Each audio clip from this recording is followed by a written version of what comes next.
भारतीय जनता पक्षाच्या नेत्या राज्याच्या मंत्री पंकजा मुंडे यांचे स्वीय सहाय्यक अनंत गर्जे यांच्या पत्नी गौरी पालवे गर्जे यांनी 23 नोव्हेंबर रोजी गळफास घेत आत्महत्या केली। या घटनेनंतर बीड जिल्ह्यासह राज्याच्या राजकारणात एकच खळबळ उडाली।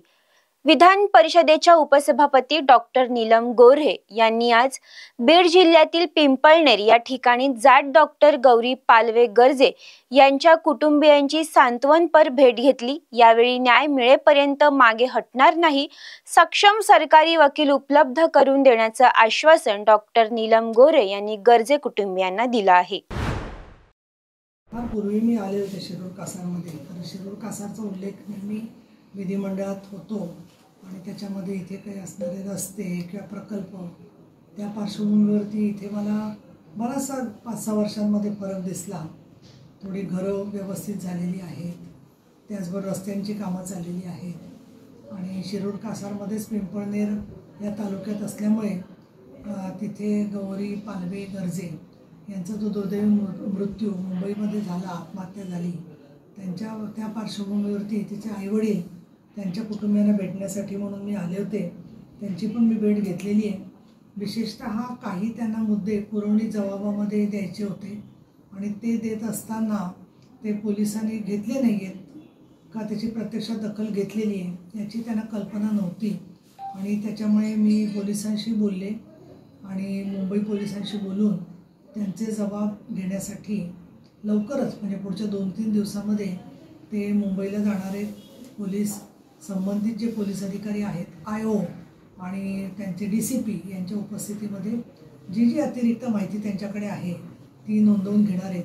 त्याखेरीज संबंधित आरोपीचे भाऊ आणि बहीण अजय गर्जे आणि शीतल आंधळे यांना सुद्धा अटक करावी अशी त्यांची मागणी आहे, कारण त्यांच्यासमोर बऱ्याच वेळेला मारहाण झालेली होती आणि त्यामुळे त्या संदर्भामध्ये या घटनेची काय कारणमीमांसा आहे ही सुद्धा स्पष्ट होणं गरजेचं होतं।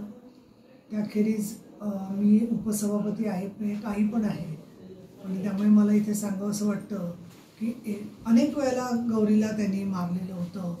तर अशा वेळेला समाजाचा दबाव किंवा आपल्या मुलीच्या संदर्भामध्ये जी घटना घडली तर त्यात कधीतरी तो सारखं सांगायचा प्रत्येक वेळेला की मी सुधारीन, मी आता पूर्वीचं काही तसं वागणार नाही, त्याच्यावर त्यांनी विश्वास ठेवला आणि आता पुढच्या काळामध्ये सक्षम असे सरकारी वकील मिळावेत या दृष्टीने मुंबई पोलिसांशी मी बोलणार आहे। त्यांनी सांगितलेलं आहे की ज्याच्यामध्ये प्रामाणिकपणे लढतात असे कुठलेही वकील आम्हाला मुंबईच्यामध्ये तुम्ही मिळवून द्या। तर माननीय देवेंद्र फडणवीस, माननीय एकनाथ शिंदे, त्याचबरोबर आपल्या महाराष्ट्राच्या पोलीस महानिरीक्षक रश्मी शुक्ला आणि या विभागाचे परिक्षेत्राचे जे महानिरीक्षक आहेत त्या सगळ्यांशी बोलून मी मुंबईमधले चांगले सरकारी वकील त्यांना मिळवून देण्यासाठी प्रयत्न करणार आहे।